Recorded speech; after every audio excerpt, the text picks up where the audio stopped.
بسم اللہ الرحمن الرحیم۔ دلوں کے بندھن، ام مریم شیخ، قسط نمبر 17۔ اپنے روم سے نکل کر وہ کار پورچ میں آیا تھا۔ لٹ کھڑے ڈرائیور اور گارڈ اسے دیکھتے ہی پھرتی میں آ گئے تھے۔ گاڑی میں بیٹھتے ہی اس نے ڈرائیور کو شہر لے جانے کا حکم دیا۔ صبح بیڈ پر رونما ہونے والے قصے اور عروش کے ہاتھ میں میر سبکتگین کے بریسلیٹ نے اس کا موڈ انتہائی خراب کر دیا تھا۔ اب 3-4 دن اس کا گاؤں میں رہنا اور عروش کا سامنا کرنے کا قطعی موڈ نہیں تھا۔ اسی بگڑے ہوئے موڈ میں اس نے بادل نخواستہ نگار کو کال اٹینڈ کی، جس نے 2 مہینے سے شاہ کو دن رات کالز کر کر کے پریشان کیا ہوا تھا۔ میں نے تمہیں سمجھایا تھا نا کہ میں ان دنوں بہت بیزی ہوں، مجھے ڈسٹرب مت کرنا۔ پھر یہ بات تمہارے دماغ میں گھستی کیوں نہیں ہے؟ شاہ نے برہمی سے اسے بے نقطہ سنائی۔ میں گاؤں آیا ہوں اور بہت بیزی ہوں، 1 ہفتے تک میرا کراچی آنے کا کوئی پروگرام نہیں ہے۔ تم مجھے یہ دوبارہ کال کر کے تنگ مت کرنا۔ مجھے جب فرصت ملے گی میں خود تمہیں کال کر لوں گا۔ شاہ 6 مہینے ہو گئے نا، آپ خود آئے ہیں نا آپ کا چیک آیا ہے۔ یہ تو میرے ساتھ زیادتی ہے، نگار نے کھنکھناتی ہوئی آواز میں شکوہ کیا۔ اس پر شاہ کی برہمی کا اثر تو ہوا، مگر پھر بھی ڈٹھائی سے بولی، ڈونٹ ویری، چیک تمہیں مل جائے گا، لیکن کان کھول کر سن لو، اب تم مجھے کال نہیں کرو گی۔ شاہ نے بے نیازی سے کہتے ہوئے تنبیہ کی۔ شاہ کہیں آپ نے شادی تو نہیں کر لی؟ اس نے خدشہ ظاہر کیا۔ تم بس یہی سمجھ لو۔ معظم شاہ نے اسے کھل کر بتانا یا چھپانے کی ضرورت محسوس نہیں کی۔ عروش سے پہلی ملاقات کے بعد وہ اس قسم کے تعلقات اور ملاقاتوں کو خیرباد کر چکا تھا، مگر یہ نگار کسی صورت اس کی جان چھوڑنے کے لیے تیار نہیں تھی۔ اس کا موبائل پھر سے وائبریٹ ہونے لگا۔ اپنے خاص بندے کا نمبر دیکھ کر کال ریسیو کر لی، ورنہ اس وقت وہ کسی سے بھی بات کرنے کے موڈ میں نہیں تھا۔ عروش کو ہرٹ کر کے وہ خود بھی بے حد مضطرب تھا، مگر اس کی انا اسے یہ سب کرنے پر مجبور کر رہی تھی۔ بس یس، اس نے موبائل کان سے لگا کر گمگیر آواز میں کہا، سائیں، پولیس کو حماد کی لاش مل گئی ہے، لیکن ساتھ ایک گڑبڑ بھی ہو گئی ہے۔ اس کی آواز پر پریشانی کا عنصر نمایاں تھا۔ کیسی گڑبڑ؟ شاہ کی آواز بے تاثر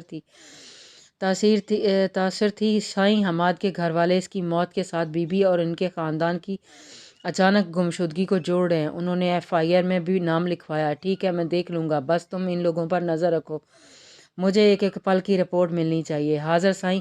شاہ نے اس کی کال ڈسکنیکٹ کی، پھر ایک نمبر ملایا۔ اپنے ریسورس استعمال کرتے ہوئے FIR غائب کرنے اور کیس کو ختم کرنے کی ہدایت دی۔ کچھ دیر کال پر مصروف رہنے کے بعد اس نے فون بند کر دیا۔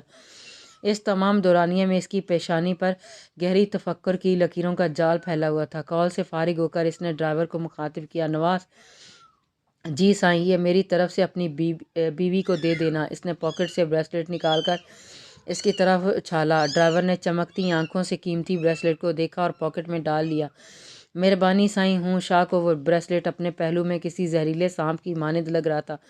اسے نکالتے ہی جیسے سکون سا مل گیا تھا۔ وہ سیٹ کی پشت سے ٹیک لگائے سگریٹ کے کش لیتے ہوئے مسلسل عروش کے بارے میں سوچ رہا تھا۔ گاڑی کی دیدازے خاموشی میں اس کی دھیمی سی بڑبڑاہٹ گونجی، ڈمپل گرل، دلبر سائیں، کیسے مزاج ہیں آپ کے؟ گھر آنے پر تو آپ نے پابندی لگا دی اور خود 2 دن سے غائب ہیں، کیا میں ساری قسمیں اور وعدے بھلا دوں؟ لہجے میں دنیا بھر کا پیار سموئے میر سجاول کی آنکھوں سے غصہ چھلک رہا تھا۔ اس کے بلو کلر سوٹ میں آنکھوں پر گلاسز چڑھائے وہ سخت تیور لیے استفادہ کر رہا تھا۔ اماں کی طبیعت ٹھیک نہیں تھی، اس لیے گھر پر ہی تھی، آج ہی اسکول جا رہی ہوں۔ زرتاج نے ادھر ادھر دیکھتے ہوئے جواب دیا۔ ادھر ادھر کیا دیکھ رہی ہو؟ میری طرف دیکھو نا، میر نے شوخی سے کہا۔ زرتاج نے ذرا سی نگاہ اس کے چہرے پر ڈالی۔ میر دلکشی سے مسکرا دیا، جانتی بھی ہو نا، ایک دن نہ دیکھوں تمہیں تو پاگل ہونے لگتا ہوں، پھر بھی ظلم کرتی ہو زری، تم بہت ظالم ہو، میں بھی گن گن کر بدلے لوں گا۔ وہ غصہ دبا کر اب معصوم سی شکل بنائے شکوہ کر رہا تھا، سائیں مجبوری تھی، ورنہ مجھے چھٹی کرنے کا کوئی شوق نہیں، اب میں جاؤں؟ دیر ہو رہی ہے، زرتاج نے کہتے ہوئے جانے کے لیے قدم بڑھائے۔ اس نے ایکسیلیٹر دبا کر اس کا راستہ روک لیا۔ جانتا ہوں تمہیں لولور پھرنے کا بہت شوق ہے، شادی ہو جائے پھر حویلی سے باہر قدم نہیں رکھنے دوں گا، بس میرا دل میں رہو گی۔ اس نے زرتاج کی جوب پر طنز کرتے ہوئے دل پر ہاتھ رکھ کر یوں کہا جیسے سچ میں اسے دل میں ہی رکھنے کا ارادہ ہو۔ زرتاج کے ہونٹوں پر بے ساختہ مسکراہٹ ابھری، شرم سے گلابی رخسار سرخ ہو گئے۔ گارڈ کے سامنے میر کی کھلے عام عاشقی پر وہ شرم سے زمین میں گڑی جاتی تھی۔ وہ 2 قدم پیچھے ہو گئی اور جانے کے لیے راستہ دیکھنے لگی۔ یار سنو، میں تمہارے لیے لایا ہوں، ایک خوبصورت پیکنگ میں پیکٹ گفٹ اور اس کے ساتھ ہی ایک سمپل کاغذ کا پیکٹ زرتاج کی طرف بڑھایا۔ زرتاج نے تفکر کے بعد ہاتھ بڑھا کر تھام لیا اور پیکٹس کو دیکھنے لگی۔ سویٹی کھول کر دیکھو، اس نے پیار بھرے لہجے میں اسمائل پیکنگ والے پیکٹ کی طرف اشارہ کیا۔ زرتاج نے پیکٹ کھولا، اس میں فریش موتیے کے گجرے تھے۔ اس نے خوشگوار حیرت سے میر کی طرف دیکھا۔ اب اسے پہن کر دکھاؤ۔ آنکھوں میں شرارت لیے سنجیدگی سے اس نے فرمائش کی۔ زرتاج کے چہرے کا رنگ اڑ گیا۔ میر سجاول کی اتنی بے خوفی اور ایسی فرمائشوں سے اس کی جان پر بن جاتی تھی۔ میر سائیں کوئی دیکھ لے گا، پلیز میں گھر جا کر پہن لوں گی، ابھی مجھے جانے دیں۔ وہ بے بس سی ہو کر بولی، ہرگز نہیں، ابھی پہن کر دکھاؤ ورنہ میں اسکول میں سب کے سامنے پہناؤں گا۔ وہ ہٹ درمی سے ضدی لہجے میں بولا۔ زرتاج جانتی تھی اب وہ ٹلنے والا نہیں اور وہ جو کہہ رہا تھا وہ بھی کر کے دکھائے گا، اس لیے ہار مان کر کپ کپاتے ہاتھوں سے جلدی جلدی گجرے پہننے لگی۔ گلاسز سر پر چڑھائے اس کے ہاتھوں کی کپ کپاہٹ کو میر سجاول بڑی دلچسپی سے دیکھ رہا تھا۔ زرتاج کے گورے گلابی نازک ہاتھوں میں گجرے خوب سج رہے تھے۔ زرتاج نے گجروں والا ہاتھ اٹھا کر میر سجاول کی طرف یوں دیکھا جیسے کہہ رہی ہو بس خوش۔ میر سرساری سے کھل کر مسکرایا۔ اس کی خوبصورت براؤن آنکھیں جگمگا رہی تھی۔ بہت خوش، وہ بڑبڑانے والے انداز میں بولا۔ اس کی نظریں زرتاج کے ہاتھوں پر ٹھہر سی گئی تھیں۔ میر نے چاہت چھلکاتی نظروں سے اسے دیکھا، پھر ہلکی رفتار میں گاڑی آگے بڑھا دی۔ وہ سائیڈ مرر میں زرتاج کو دیکھتا ہوا جا رہا تھا۔ زرتاج نے گاڑی نظروں سے اوجھل ہوتے ہی گجرے اتار کر پرس میں رکھ لیے۔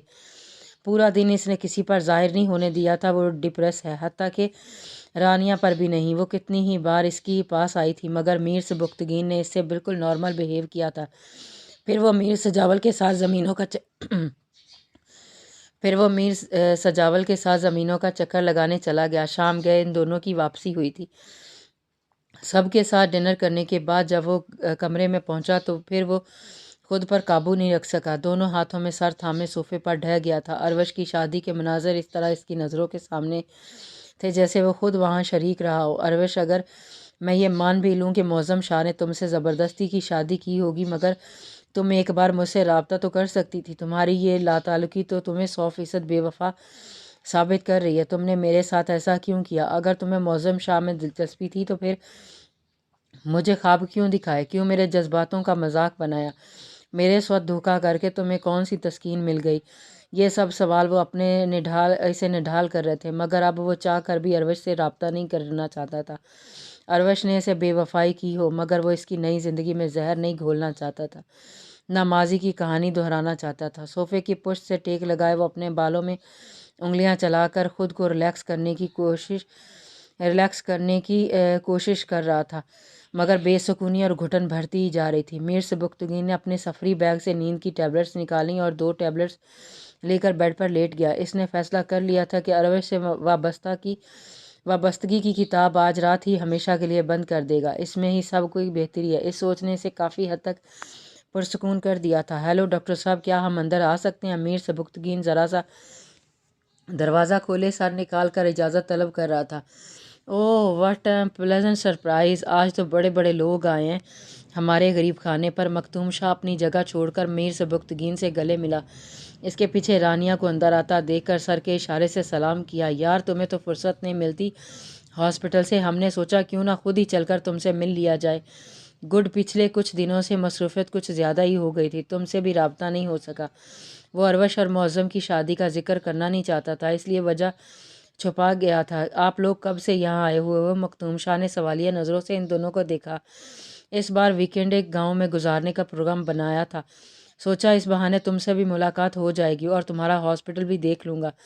میر سبکتگین گویا ہوا۔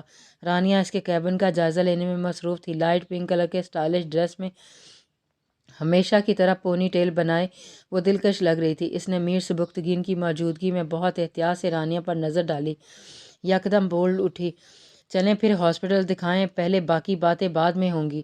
رانیہ نے میر سبکتگین کی بات اچک لی تھی۔ مکتوم شاہ چیئر چھوڑ کر اٹھ گیا۔ ایک ساتھ چلتے ہوئے ان لوگوں نے پورا ہاسپٹل کا دورہ کیا۔ رانیہ کو اس کا ہاسپٹل بہت پسند آیا تھا۔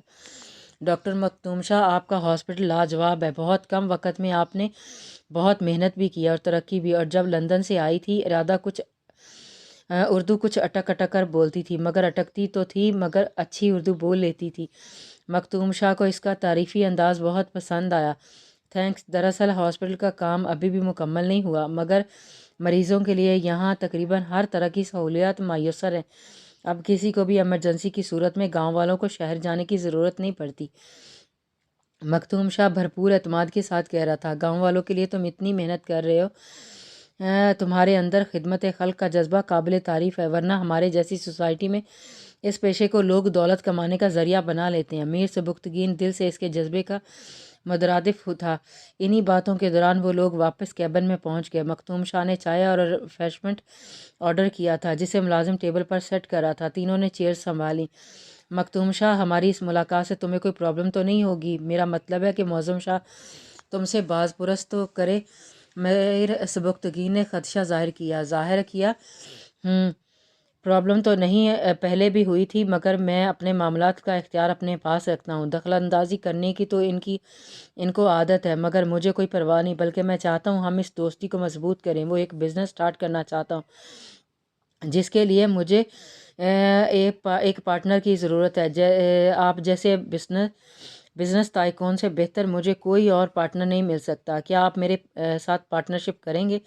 مختوم شاہ نے مسکراتے ہوئے میر سبکتگین کی طرف ہاتھ بڑھایا. وائی ناٹ، مجھے بہت خوشی ہو رہی ہے. یقیناً ہم اچھے دوست ہونے کے ساتھ بہترین بزنس پارٹنر بھی ثابت ہوں گے. میر سبکتگین نے بخوشی اس کی آفر قبول کی اور اس کا بڑا ہوا ہاتھ تھام لیا. رانیہ کے چہرے پر بھی خوشی کی لہر دوڑ گئی. مختوم شاہ یہ سب اسی کے لیے تو کر رہا تھا. وہ رانیہ کو اپنی زندگی میں شامل کرنے کے لیے راہ ہموار کر رہا تھا. معظم شاہ رات گئے حویلی لوٹ کر آیا تھا. اسے یقین تھا کہ اب تک اروش بے خبر سو چکی ہوگی. روم کا دروازہ کھلا تو پہلی نظر بیڈ پر ہی گئی، جہاں اروش بے ترتیبی سے سوئی ہوئی تھی. اس کا دوپٹہ اسے بے نیاز دلکش وجود نیند میں بھی اور بھی زیادہ دلکش لگ رہا تھا. معظم شاہ دھیرے دھیرے سے چلتا ہوا بیڈ کے سرانے پہنچ کر کھڑا ہو گیا. وہ بہکنے لگا تھا، مگر یکدم اس نے سنبھل کر نظریں چرا لیں اور پھر کچھ سوچتے ہوئے ڈریسنگ روم کی طرف بڑھ گیا. شاور لے کر جب وہ باہر نکلا، اروش اس کی طرف کروٹ لے چکی تھی. شاہ ڈریسنگ ٹیبل کے سامنے کھڑا بال بنا رہا تھا.